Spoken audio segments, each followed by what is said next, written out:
Welcome to the 406 Caravan II. What are we going to be talking about in today's video? Well, we're going to go over a history of the aircraft, then we're going to take a look at the exterior of the aircraft, doing a quick flight from Leeds Bradford Airport, ending up back in Southampton, taking a look at some of the aircraft capabilities under the way, and then we're going to wrap up the video there. So let's jump into the history of the 406. The aircraft first flew on September the 22nd, 1983, and it's actually a development of the Cessna 404 Titan, which is based on the Cessna 402. So that's kind of why it looks like a giant Cessna twin, like the biggest one they made, which is what it was basically. It was actually designed and manufactured by Reims, which is probably pronounced wrong, Aviation in France. They are the same ones that used to make Cessna 152s and some other Cessnas under license in Europe. So if you've ever flown a Cessna in Europe, it actually might not have been produced in the US. 99 airframes were produced and production ended in 2013 when Reims Aviation was bought by Continental Aviation, and there are actually some rumours around that production may be restarted with a different selection of engines, but still including the Pratt & Whitney. Speaking of Pratt & Whitney, the Cessna 406 is powered by the PT6A, probably the most famous turboprop in the world, known for its rugged reliability and also good power. It's got 500 shaft horsepower each, so that's 1,000 horsepower in total for the aircraft, which is pretty good for its weight. Now this allows that sort of rugged reliability along with short takeoff and landing performance and a relatively high cruise speed. So 220 knots is maximum speed, but we can comfortably cruise around 210 knots, which really is not too bad.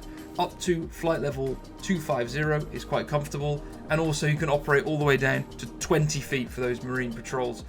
Speaking of that versatility, that's one of the main things as well. The aircraft can do so much. Used all over the world for marine patrols, the surveying, and you'll see in the sim that we've actually captured some of those roles as well. That's a short history of the Cessna 406, so let's jump into the sim to take a look. Okay, welcome to the multi-flight terminal here at Leeds Bradford Airport. And we're going to get straight into a walk around of the aircraft, looking at all of these interesting things about it and some of these visual, unique things that we've been able to do with the aircraft.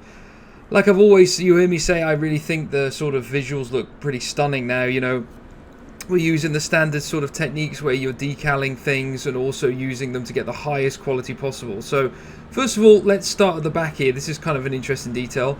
Remember in the history section we said that it's Reims Aviation, so this is actually not manufactured by Cessna itself, and that's what you can see on the serial number there. Looking up at the tail, it's pretty big. This is about head height where I am now. It's actually a pretty big tail with the elevator mounted quite far up the fin there. We've also got, now, don't get this wrong, I'm going back to my ATPL days now. We've got a dorsal fin and a ventral fin. I believe that's a ventral fin. That's for stability, basically, of the airframe, but nice to see that. Does make sense as well, because often you see these when it's an aircraft that's a modification of a modification, which this one is. It's a 402 that's become a 404 that's become a 406. Again, looking at these decals, you can get super close. All these hatches can actually be opened and closed up from in the interior on the EFB. We will look at that a bit later. But yeah, a lot of these hatches are operable, and also in 2024 they would be clickable as you would be in the walk-around mode. Taking a look, let's just get a little bit closer here on the wing, looking at the details. Again, just amazing now, the sort of stuff that we're able to capture inside the sim with these extra details in the strobe lights and the nav lights. Looking along the leading edge here, it is the classic de-ice boot, so if ice is formed, on the real aircraft, the boot's going to expand to crack that ice off. So it's a all-weather aircraft as such. Talked about it before. This is the PT6A engine, fairly famous, used across many aircraft in the world. One thing that's a little bit interesting is I believe it's known as a reverse flow engine. So the air is coming in and then it flows in the back.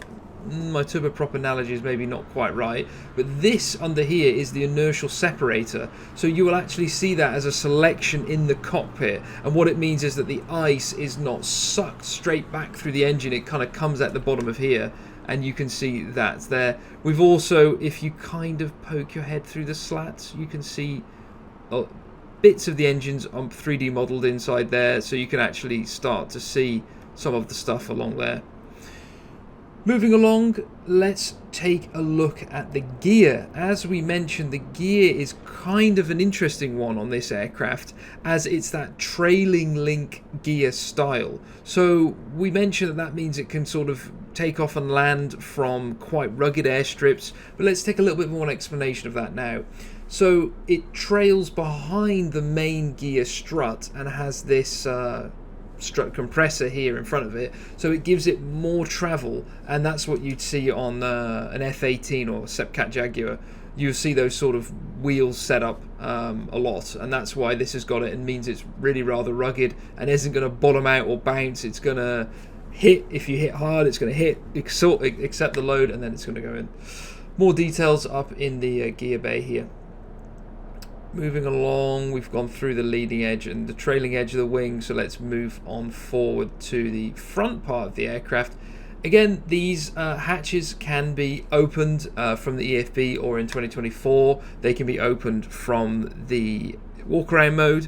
Inside here, I'm just going to clip my head inside so you can actually have a look. It's all modelled in here, so we've got to be careful though with your baggage, because if you think about it, you're putting quite a lot of payload way far forward of the CFG. So it's just one of those things that on all these type of Cessnas, it's something to be aware of. Nose wheel, high detail again, you know, nothing different here. You can read all these decals here, and it's caution notes, and it's also got some MLG, main gear filling instructions, so basically talking about how you'd use it, and PSI for the tyres. Coming around to the side of the aircraft, it's fairly similar. It's not that of an asymmetrical aircraft. You've only main differences on this side. You've got the cut here in emergency, so this is sort of your emergency cut in exit if you've had an accident.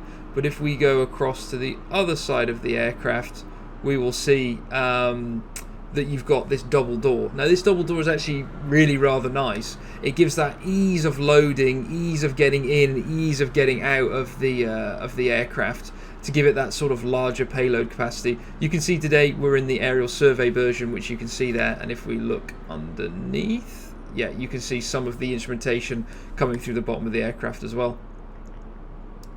That's a pretty quick overview of the exterior of the Cessna 406. As we did mention, there's a fair few different variants that are available for the Cessna 406, so we can take a quick look at them now. So we've got this one, which is the camera variant. We also then have the cargo variant, which is fairly similar to this one, but it's a stripped out interior, of course, allowing for the cargo to be loaded in and loaded out. Now, when you do load in and load out the cargo, it actually is changing the 3D boxes that are in the aircraft. So you can kind of look behind you and go, oh, we've got a lot of payload today. If you don't see that many boxes, no. If you see a lot of boxes, yes. I really like that one. Passenger version, that is quite an interesting one, because as we talked about in the history section, in Europe up to a few years ago, to do passenger transport properly, you actually required the two engines. So you've got a few quite comfortable seats in there, leading through back. Also nice with that easy access, easy getting out. We've got the Coast Guard / surveillance version of the aircraft. That is the one that you'll see painted red and white and doing the low-level operations, and it also underneath has that big black sort of bulge. That's the one that looks for ships, so it looks to see if there are people in the right fishing areas or not, and all that sort of stuff, and that's what you can see modeled here in the sim. And then we have the spray version. The spray version is the one that's used for Oil spills, so if there's some oil spills and you need to sort of stop it spreading, there's a cargo tub underneath, and that is with the sprays, the jets that come out the back, spraying the solution that comes out the back, and you'll be at low level to disperse that, and it's 1 ton of payload underneath. We will go through some more stuff for 2024 with the career modes at the end, but let's jump into the interior and take a look at that first. Okay, here we are on the interior. I really like the layout of this cockpit. I think it's, for a general aviation aircraft, it's really rather well laid out. There are honestly some general aviation aircraft that I've flown where you get the feeling that someone went, "Oh, cockpit. Oh, forgot that one." And then on a Thursday afternoon when it was delivered on a Friday, they went, "Let's put the airspeed indicator there. Let's put this here, this there, there. And you think, "Oh, okay, that's not so great." You've obviously normally got your standard 6-pack, but where everything else goes, it kind of just feels a bit messy. But we're going to start on the left-hand side of the cockpit here. I just want to show off some of this detail. Look at this. You've got the cracked plastics, the sort of aged look of this aircraft is great, because this is a working aircraft, and that was only possible for our site visit, seeing these real aircraft, taking these real pictures. This wear is in the real location that's in the real aircraft, and also the fact that one of our developers has flown this aircraft for thousands of hours, so they were able to give really good insights into where this wear should be, like on the seats, like across here with the leather. It just looks great. So this left hand side here, bottom bit, is the circuit breakers. Along here are the circuit breakers as well, and then you've got the engine start and avionics panel. I like this. It's nicely laid out, kind of moving across and up. It's easy to look at. When we come here, we've got the tablet that we're going to take a look at afterwards, but we've got our sort of normal gauges and 6-pack. This actually, interestingly, for commercial transport, so passenger transport, you required 2 AIs. So that's where we've got 2 artificial horizons, so AH. So we've got those here and one on the other side as well. You can actually hear the clock ticking if you listen. There we go. Because obviously it's active even with the batteries off. Prop de-ice, normal sort of instrumentation as you move across here, and altimeters, and the engine instruments, fairly similar for a turboprop. We are fitted with the Garmin GTN 650 at the moment, which is really nice. We'll talk about the options of that available later, and we've got that weather radar. Do remember from the interview video earlier though, the weather radar on these are not the best. It actually is genuinely good to look out with your eyes to kind of understand, should I go in, should I not? Of course, having a weather radar on this style of aircraft is nice at all. At the top, we've got the annunciator light. So I want to talk a little bit about the logic on these, because they're sort of Airbus-esque, if you want to call it that. You've got green, red and amber. So green is like the Airbus's blue selection, so sort of like a temporary selection. So it's like, yeah, that makes sense that you've selected that on, but it's temporarily, not permanently.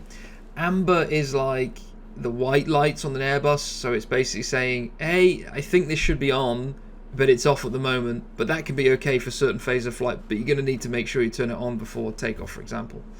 Red is bad. Red is like low oil pressure, bad. You know, things are going to go wrong, and that's similar to your sort of, you know, your master caution, master warning. So I think it's a really good system. Seems to work quite nicely, and you'll see the different lights coming on for different phases of flights if you follow the checklist as well. Modern comm radios and the first officer's instrumentation as well. Looking at the flaps, I actually do like the layout of the flaps, because I'm not a massive, well, this is a personal thing of course, I'm not a massive fan of like the dialer flap sort of systems and all this. You think like, really, I'm in a GA aircraft or even an airliner, do I really need flaps 1.5, or do I really need 6 degrees, not 2 degrees? Yeah, can be nice, but I like this is up, takeoff, approach and landing, all the way down. Then you've got blue and you've got white to separate them. Makes sense to me. I like that. These are the obviously engine instruments, instrumentation along the left side, and these are the engine controls, along with the rudders down here. Looking at some of these sort of like quality of the work that's done down here is fantastic. Trim wheel as well. So we already mentioned the seats, so we've looked at these. Now we're going to spin around, and we said today that we're actually in the aerial surveillance version. So this actually means that we have a camera in the back. Now this is quite often a use case for the 406. So this camera is trying to maintain itself level at all times. So you don't want to go past 15 degrees angle of a bank when you're taking the pictures, but really you don't want more than 5 or 6 degrees. And that's what's leading in here. We've got a control station here, so someone will be looking and saying yes, no, bit more, bit less, and telling you where to fly, which will fly later in a maneuver. But you can see it's actually mounted there as well, which is pretty cool. And these are all from reference images and reference stuff that we took from the real aircraft that was being used in that role. Lots of stuff in here is interactable, so you can actually sort of open and close gauges, hatches, things like this, as much as it can be sort of possible. It's there. Same with lights in the roof, all this sort of stuff, but we'll come to the lighting later. Now what we're going to do is we're going to do an engine start. We're going to listen to it from the inside, and then we're going to listen to the engine sounds from the outside. Sounds are done by Echo 19 Studios, similar to our Spartan project. So let's just take a listen out. I'm going to be using this via Control E. Of course that works, but you can also go through the checklist and do this as you would in the real world. So let's start it up.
Okay, here we are holding short of the runway after the engine start sounds. Hope you enjoy those ones. I think they sound fantastic. Now, this is something actually one of the pilots showed me who flew the real aircraft. You can actually end up, when you're taxiing around, it being a little bit too quick. So I'm just going to release the foot brakes now and see how this is quite a controlled taxi speed. That's because one of the props is basically just touching the reverse thrust range, so you can bring it down a little bit, and you have one engine that's a bit more powered up. If that's a little bit too complicated or feels a little bit weird, you can just sort of bring both of these in and out of the beta reverse range. So if you pop it into the range now, you'll see you lose a lot of the power, bring it back out again, and then it just starts taxiing again. So you don't want to be on and off the brakes, because you're going to absolutely cook the brakes for takeoff. So that's something that you just don't want to do on turboprops in general, but we've simulated that. So we're going to turn right here. Alright, here we are ready for takeoff. Now let's talk a little bit about some of the things we have to watch out for on takeoff. We've got the torque gauge here. See how we've got the amber line? Now that amber line is something that we cannot exceed on takeoff, because we'll over torque the engine, and because we've got the props all the way forward for takeoff, it's quite easy. So we have to very sort of slowly walk the propeller, the power levers up, so that doesn't happen, and then make sure we hold it there and take off. Rotation speed, it's around about 102 knots ish. Someone who's flying the aircraft told me as well that it's basically an aircraft that maybe thinks it's a bit bigger than it should be, because you should go into the book and calculate your VR, but it's normally within 3 or 4 knots, even between being empty and full weight. You know, kind of what's the point? You're not going to notice that. But then we need to climb away above VMCA and climb away at about 140 knots, and then we'll talk about the rest in the air. So, right, let's go. Take a foot off the brakes, applying the power slowly, keeping an eye on that torque gauge, slowly feeding it in, kind of come on quite a lot more than you might expect.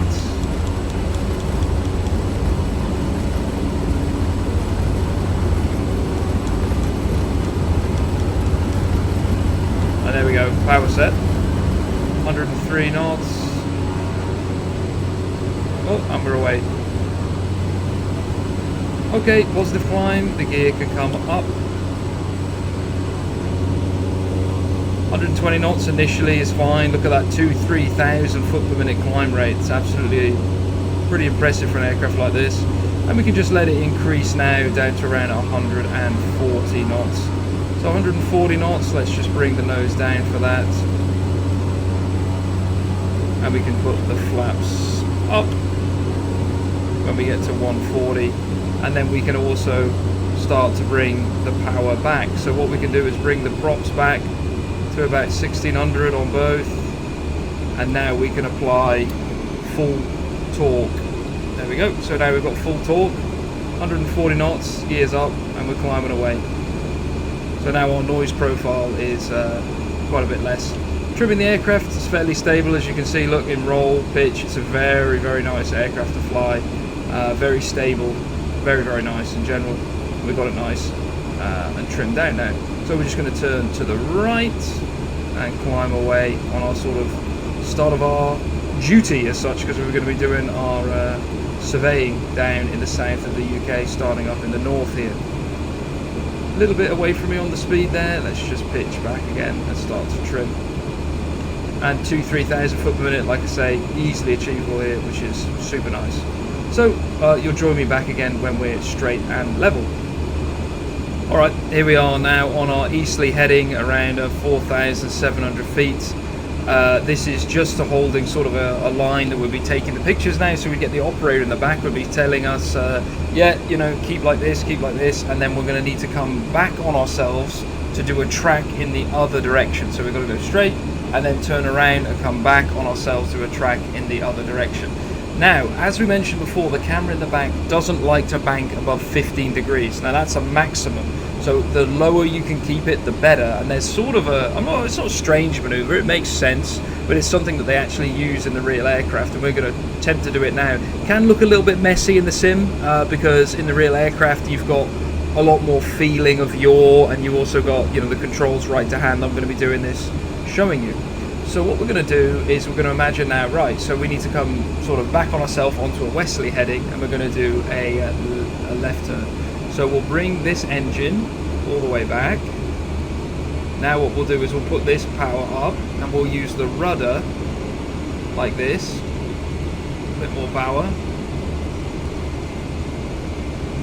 So now I'm using almost full left rudder, and I'm properly cross-controlling the aircraft, as you can see, to try and keep that bank at a minimum, using the outboard engine's thrust to come around, which we are, but we've got to make sure that we don't get below VMCA, the blue line, so just roll it out a little bit, keep it coming back, like gentle bank angle now, and you can see how this actually works. So we're full left rudder, right engine's at well, full power with the props down, and the left engine is just a little bit up, just to give you a bit more power. And we'll continue this until we roll out on our westerly headed. Fun maneuver, thought I'd show you it in the sim, seeing as it's something you can actually practice and fly yourself. Right, here we go onto our westerly heading, so take the rudder out, put the power back up, bring the other power to match, and now we'll start tracking on that line as well now. Make sure I get my altitude back up. Don't want to bust any altitudes around here. And boom, we'd now be taking the picture track on this line. Alright, here we are at flight level 250. Kind of shows you sort of the longer range cruise performance. We're now about halfway down the UK on our way to Southampton. Good ground speed there, about 222 knots. It's going to pick up as well. It can get a bit faster at this higher altitude, but of course performance gets fairly limited. I want to quickly show you as well where the autopilot is, and we have a functional custom autopilot. So here is where you're turning on the autopilot yaw damper. So it's off or just a yaw damper. You've got pitch hold mode, and then you've also got trim the roll mode there, so hold and roll. And this is where a lot of the autopilot controls are. So heading, which is of course coming from here, so you can see the heading moving, altitude, glide slope, and a back course and nav button. So fairly simple autopilot, but it works really nicely, and we've got a sort of a custom implementation on that as well. Okay, well, you join us down at a bit lower level than we were before, but we're actually on our sort of Coast Guard Marine patrol. We've had a call in, and there's someone lost out to sea in this sort of bad storm, so we're actually going to try and sort of do a profile that they would do in real life. We've got the slant looking radar, so we've got a radar that's looking either side of us on the left and the right side, and also we've got someone in the back as the observer, so they're going to be looking for us as well. So we're going to bring the power up a little bit, holding around here, 130, 120 knots, and bringing the altitude down pretty low. So now we're going to be looking outside,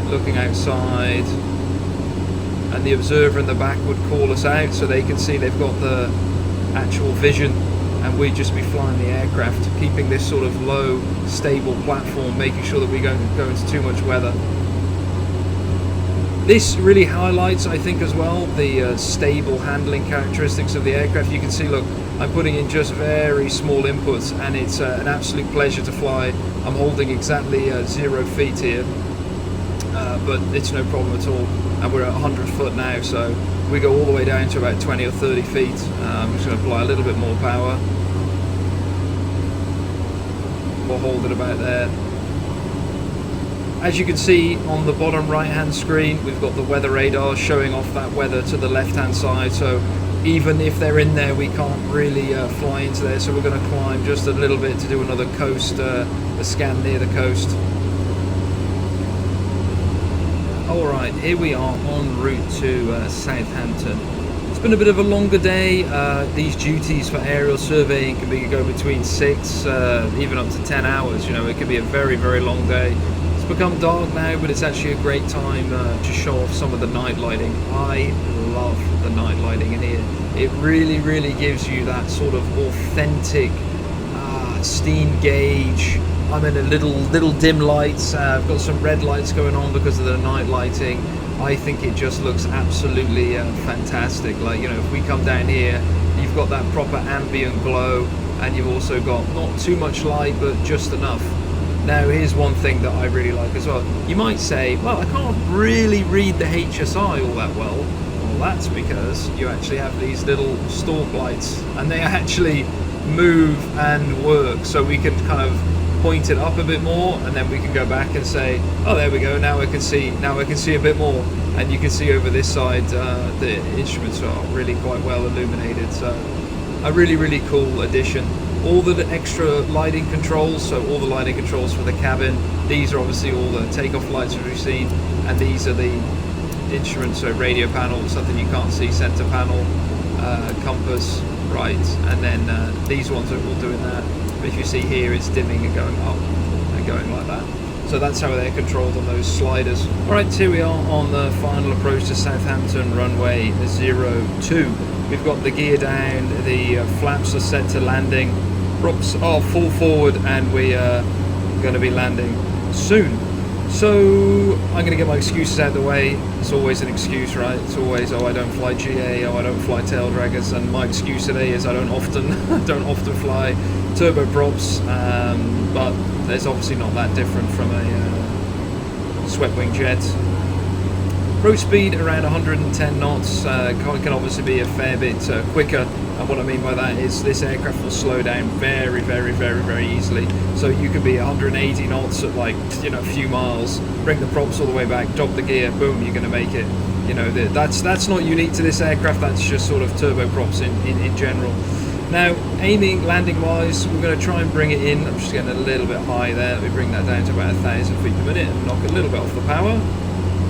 There we go, back on profile. So we're going to land, and then I'm going to deploy the reverse thrust. So we're going to try and come to a stop basically pretty quick. You know, it's not as quick as possible, but pretty darn quick. It's okay to get a smidgen low here. I don't mind about that because it's going to kind of aid us on the landing as well.